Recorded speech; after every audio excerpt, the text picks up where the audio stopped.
Jueces capítulo 13. Jueces 13 del 1 en adelante. Busque ahí si tiene su Biblia. Leemos juntos la palabra del Señor. Dice así: los hijos de Israel volvieron a hacer lo malo ante los ojos de Jehová, y Jehová los entregó en mano de los filisteos. ¿Por cuánto tiempo? Por 40 años. Y había un hombre de Sora, de la tribu de Dan, el cual se llamaba Manoa, y su mujer era estéril, y nunca había tenido hijos. A esta mujer apareció el ángel de Jehová y le dijo: he aquí que tú eres estéril y nunca has tenido hijos, pero concebirás y darás a luz un hijo. Ahora pues, no bebas vino ni sidra, ni comas cosa inmunda, pues he aquí que concebirás y darás a luz un hijo, y navaja no pasará sobre su cabeza, porque el niño será, ¿qué cosa? Nazareo a Dios desde su nacimiento, y él comenzará a salvar a Israel de la mano de los filisteos. Y la mujer vino y se lo contó a su marido, diciendo: un varón de Dios vino a mí, cuyo aspecto era como el aspecto de un ángel de Dios, terrible en gran manera. Y no le pregunté de dónde ni quién era, ni tampoco él me dijo su nombre. Oramos al Señor. Padre, gracias porque tengo la oportunidad ahora de compartir, de hablar de tu palabra. Úsame, Señor, dame gracia, favor, denuedo para hablar lo que tú has puesto en mi corazón a través de la verdad de tu palabra. Que ella sea, Señor, siempre, siempre para cada uno de nosotros guía, alimento a nuestro espíritu, a nuestro corazón, Señor. Queremos ser gobernados por la verdad de tu palabra. Jesús, háblanos en esta noche, precioso Espíritu Santo, y usa mi vida para compartir lo que tú has hablado a mi corazón. Así sea, Jesús. Amén y amén.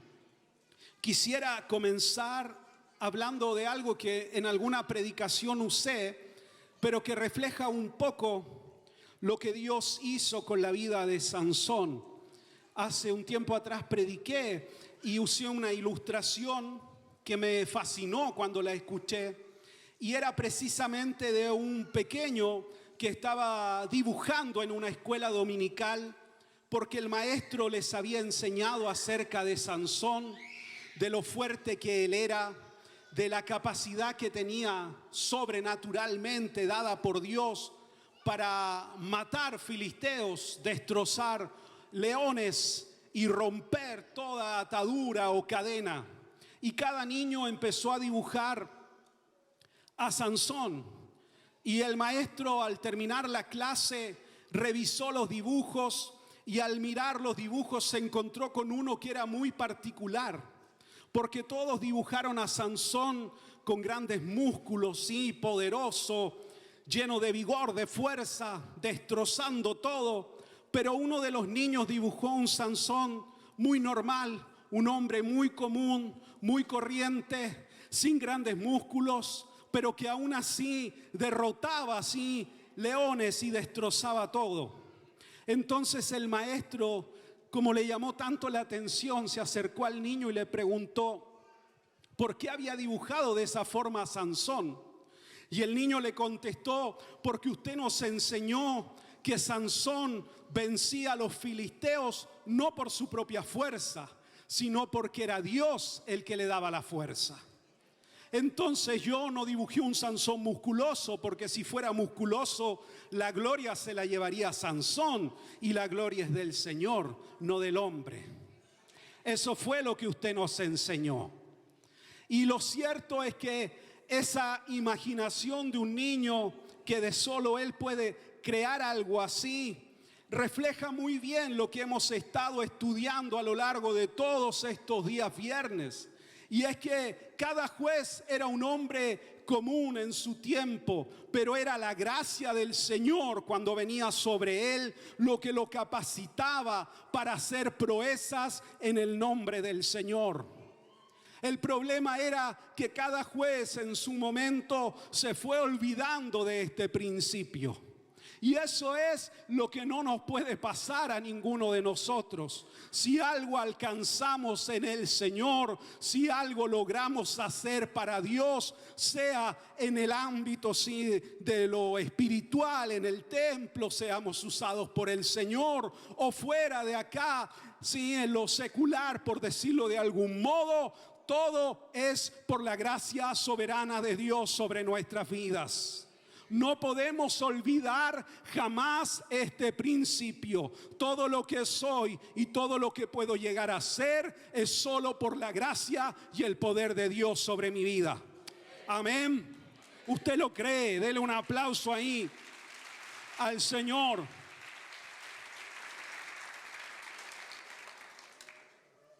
Yo lo creo profundamente y vivo y trato de vivir bajo ese principio. Que todo lo que soy, que todo lo que alcancemos sea solo por la gracia de Dios. Y que mi vida, como lo hemos dicho, que nuestras vidas no se puedan explicar sin ver en ella la obra sobrenatural del Espíritu Santo. Que no es por habilidad humana, por capacidad humana, sino que es la gracia soberana de Dios sobre nuestras vidas.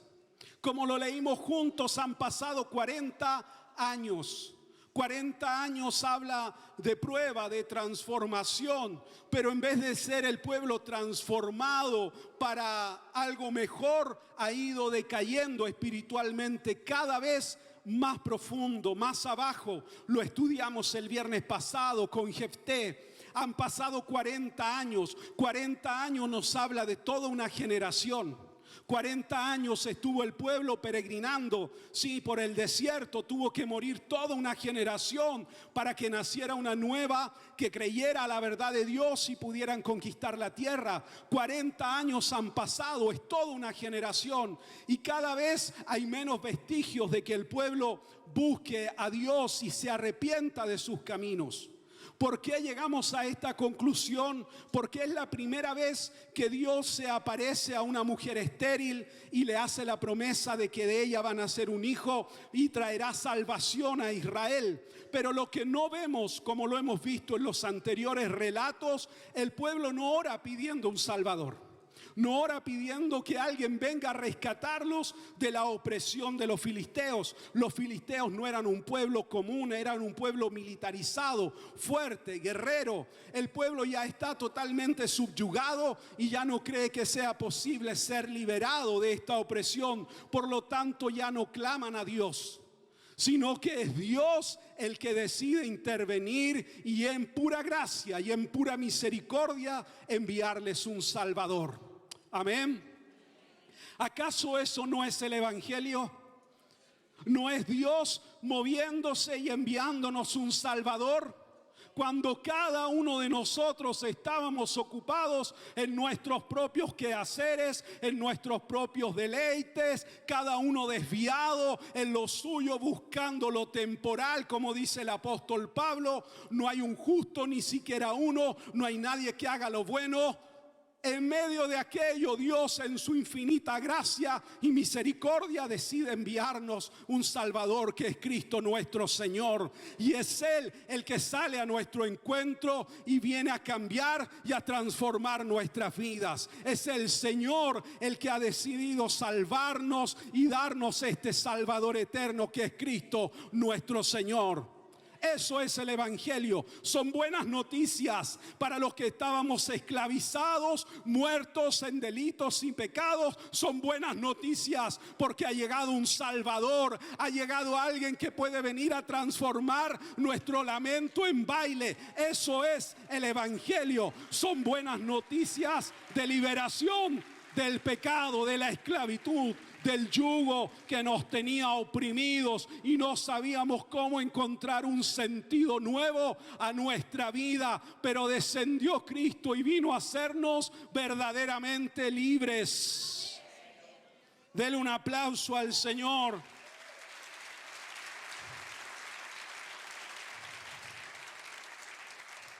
El ángel del Señor se aparece a esta mujer. Esta mujer no tiene nombre, solo se describe, pero no le llama por su nombre. Lo que nos habla, ¿sí?, de esta primera verdad, que no es considerada hasta ese momento una mujer virtuosa porque no aparece su nombre, no está registrado en la Escritura. Y nos habla precisamente que nacerá de ella un niño que traerá salvación a Israel de la opresión. Y es precisamente esta verdad que Dios ha decidido liberarnos solo por gracia. Amén. Es interesante porque nos recuerda otro nacimiento, otra promesa. Y en este caso nos recuerda el nacimiento de Cristo, que a través de un niño vendría la salvación para toda la humanidad. Ya no solo para Israel, ya no solo para algo particular, para un tiempo específico, para una opresión particular, sino que vendría Cristo a liberar a todo aquel que creyera en Él, a liberarnos del pecado. Nos habla precisamente de esto. Y era una mujer, como dijimos, estéril. ¿Está conmigo? La esterilidad en el mundo antiguo era algo muy fuerte para la mujer y aún para la familia. Era una humillación, porque el no tener hijos era no tener futuro, porque los hijos eran los que se encargaban del cuidado de los padres cuando estos envejecieran. No tener hijo era no tener continuidad ni propósito de vida. ¿Quién iba a continuar con el apellido? ¿Quién iba a continuar con el linaje de la familia? No tener hijos era no tener quien los defendiera. Eran pueblos eminentemente labradores, vivían de la tierra. ¿Quién ayudaba a arar la tierra, a cuidar? No había hijos y se comenzaban a envejecer y no había quien pudiera socorrerlos. Habla entonces de una humillación, de algo que no estaba bien, de que no había un futuro al cual apuntar y con el cual tener esperanzas. Pero en medio de aquello, Dios quería cambiar la humillación de esta familia en gracia, en favor, en misericordia.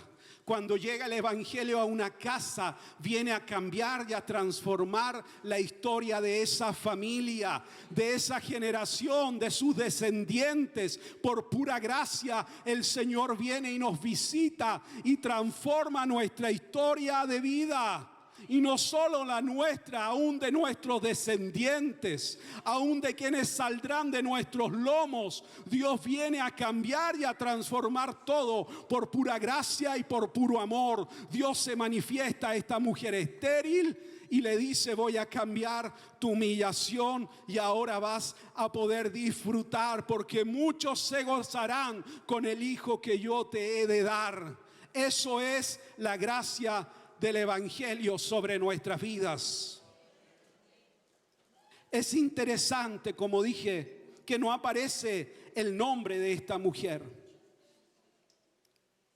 Y es también interesante las instrucciones que el ángel le da, porque le dice a ella que no debía de beber ni vino ni sidra, abstenerse, le dice, de comer cosa inmunda o de tocar un cadáver. La instrucción se la da primero a ella y le dice: lo mismo harás con el hijo que te he de dar, porque él será nazareo. ¿Está conmigo? Amén. Esto era un tipo de voto o de adoración o de consagración a Dios. Era algo que se hacía, en general lo hacían los hombres ya adultos, durante un tiempo muy acotado, limitado, para agradecer a Dios por un favor concedido. Lo hacían o para pedir al Señor algo especial. No se cortaban el cabello, se abstenían de cualquier tipo de licor, no solo de la vid, no podían tocar ningún cadáver, ninguna cosa inmunda, para mantenerse consagrados durante este tiempo al Señor. Pero el ángel le dice: el hijo que te he de dar será nazareo toda su vida, no un tiempo, toda su vida, y aún desde el vientre. Y acá lo interesante a ver es que le da toda esta instrucción el ángel a alguien que debería conocer perfectamente la ley del Señor. pero la ignoraba. Eran parte del pueblo de Dios, pero no conocían la ley de Dios. Porque cuando uno sigue leyendo el relato y ella le cuenta a su esposo que se le ha aparecido el ángel, ellos le preguntan nuevamente al ángel del Señor cómo debían de cuidar a este niño. Lo que habla entonces de que desconocían la palabra del Señor. ¿Está conmigo? Entonces vamos construyendo esta imagen. ¿De qué? De que estamos en un tiempo, como lo hemos dicho en otros estudios de los días viernes, en que cada uno hacía lo que bien le parecía. ¿Qué significa esto? Significa que la palabra del Señor estaba olvidada y ya no era la norma ni la guía de fe y de conducta. Había sido dejada de lado. Por lo tanto, había ignorancia respecto de la verdad de la palabra. Cada uno vivía como quería y cada uno acomodaba la palabra del Señor a su propia conveniencia. Y no estamos muy lejos de lo que vivimos hoy, porque cada uno se puede construir su propia imagen de Dios. A veces asociamos la idolatría solo con algo físico, un ídolo físico, pero a Dios se le adora de la forma que Él pide ser adorado, no como yo creo que Él quiere recibir adoración. Y la adoración no me refiero al cántico, sí, a que cantamos, levantamos nuestras manos. La adoración tiene que ver con la forma como yo vivo mi cristianismo día a día. Esa es la adoración a Dios. La adoración viene de una palabra que significa postrarse, humillarse.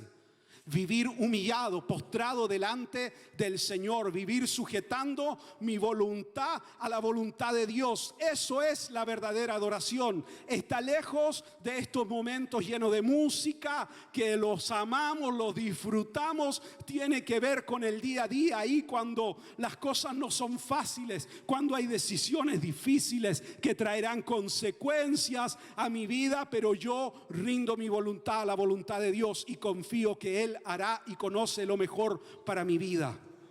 Eso es verdadera adoración. Por lo tanto, cada uno adoraba a Dios y creía en Dios como le convenía.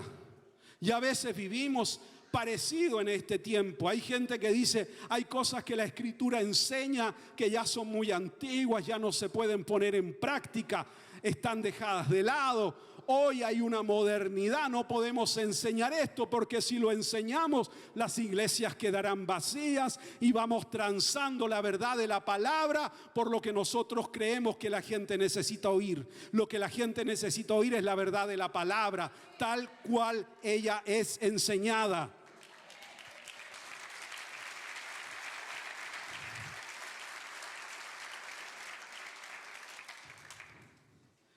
No se predica a veces de la disciplina, de la pureza sexual, diferentes cosas que se van olvidando, van quedando atrás.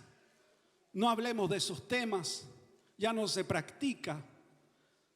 Son principios que enseña la Escritura, bajo los cuales nosotros tenemos que tratar de regir nuestra vida, porque si no, no hay ningún marco moral que nos detenga.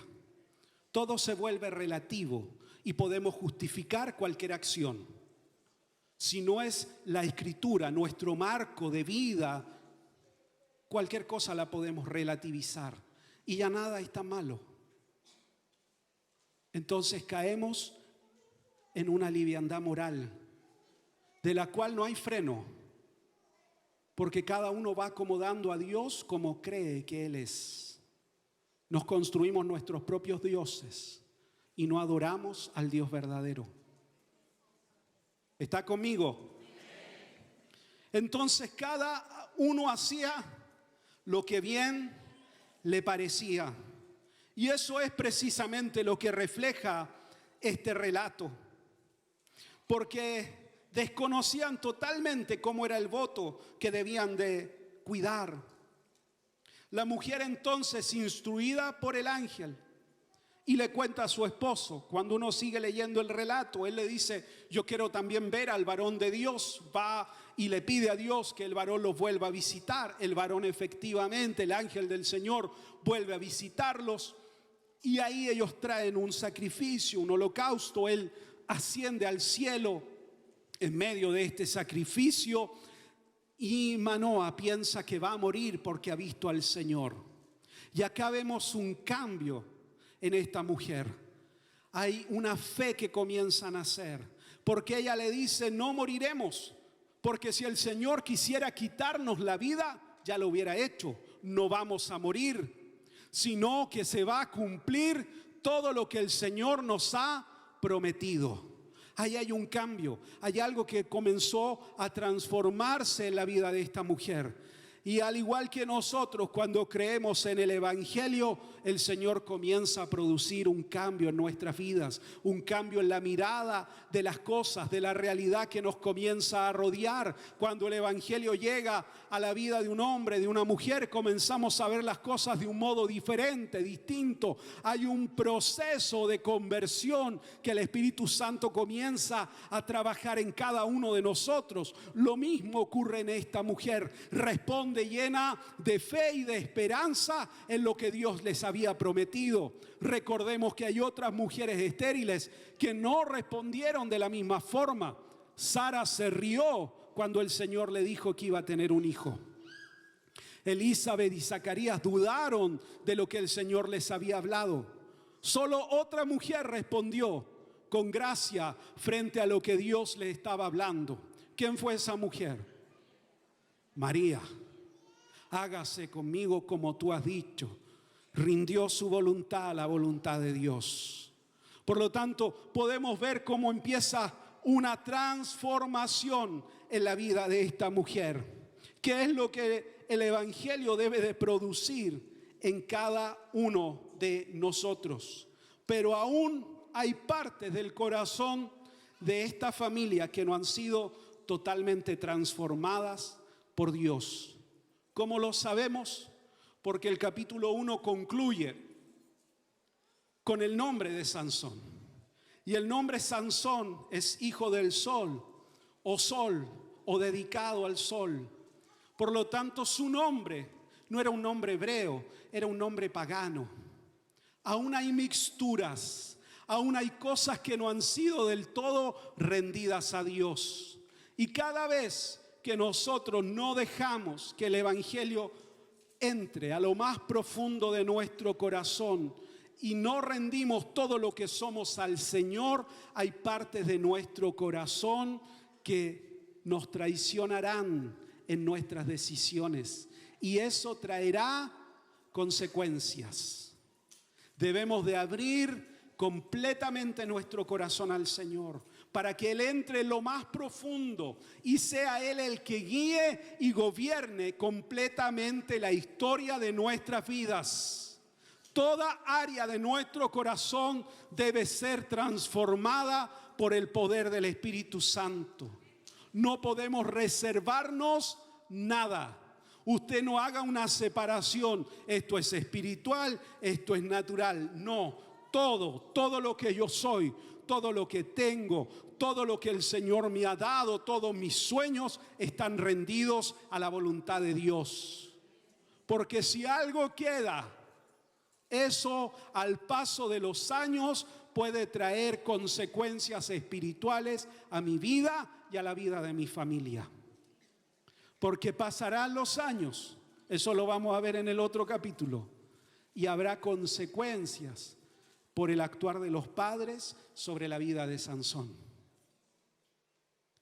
Y la puse como título a esta predicación: Dios es mi copiloto.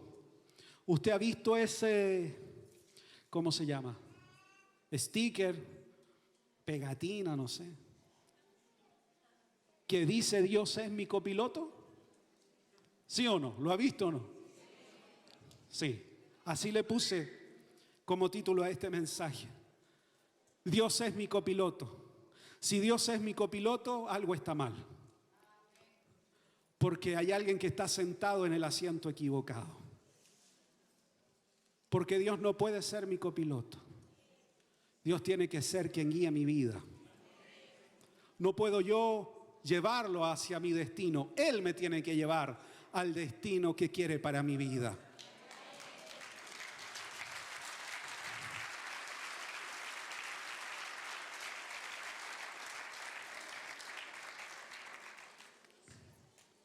Dios es el que guía mi vida, Él es el que me conduce.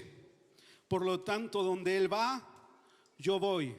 Lo he dicho otras veces, yo no tengo un plan para mi vida, pero yo sigo a aquel que tiene un plan para mí. Y donde Él va, yo voy. Y donde Él me guía, yo quiero estar.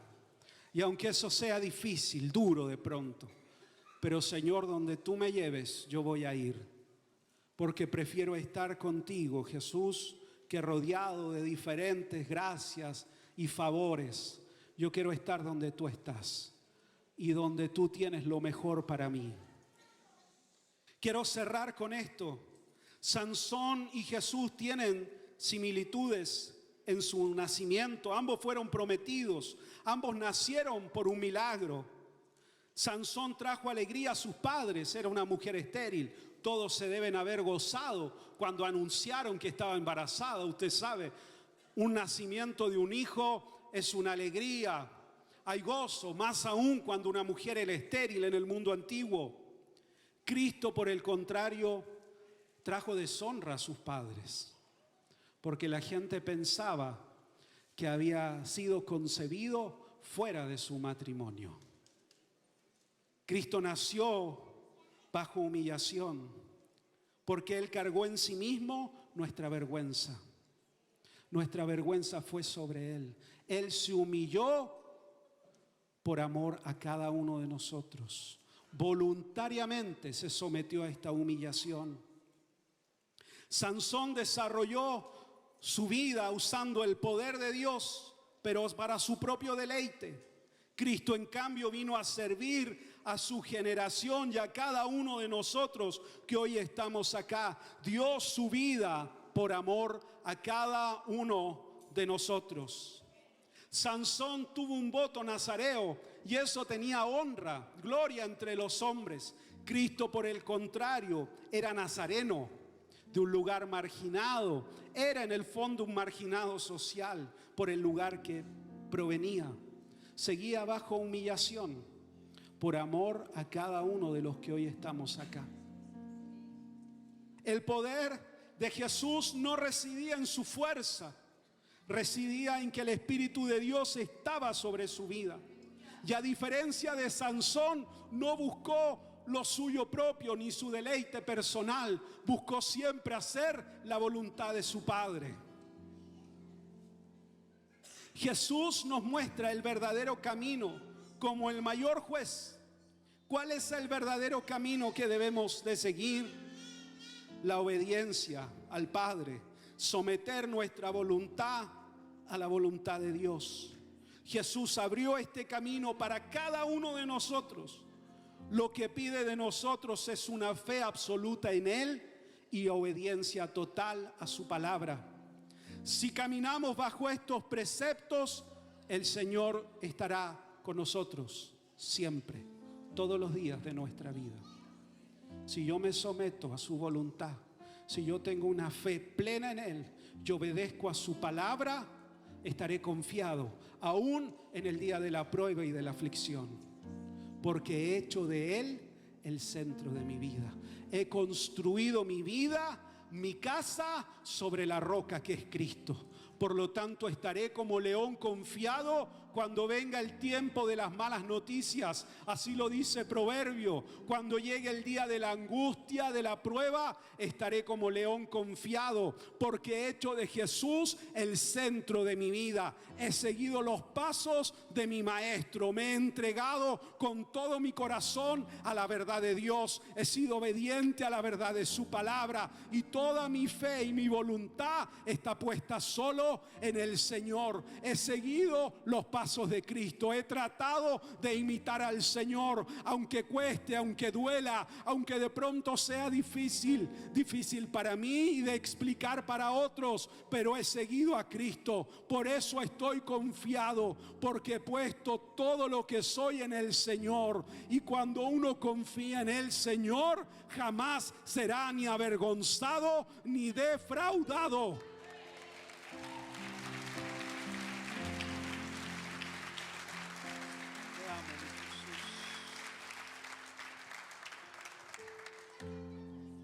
Jueces nos refleja en gran medida y siempre nos lleva a preguntarnos cómo estoy construyendo mi vida, bajo qué parámetros estoy viviendo, cómo estoy construyendo mi familia, cómo estoy levantando los sueños que el Señor ha puesto en mi corazón. ¿Está Jesús en el centro de mi vida o lo he dejado a un lado? ¿He construido mi propia imagen de Dios o tengo la imagen de Dios correcta?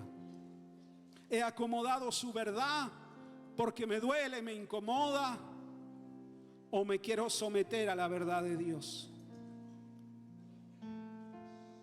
Porque eso, al paso de los años, se verá reflejado. No hoy, no mañana, cuando pasen los años. Si usted quiere saber cómo será su futuro, mire qué semillas tiene en su mano hoy. Porque lo que está sembrando hoy es lo que va a cosechar al paso de los años. ¿Qué está sembrando? ¿En qué está depositando su fe? ¿En qué está invirtiendo su fuerza, su tiempo, su corazón? ¿Está sembrando en lo espiritual? Cosechará en lo espiritual. Si está sembrando en lo temporal, eso es lo que va a cosechar cuando pasen los años. Está trabajando en su vida espiritual, está trabajando en restaurar su familia, en reconciliar su familia. Si eso está sembrando, eso va a cosechar.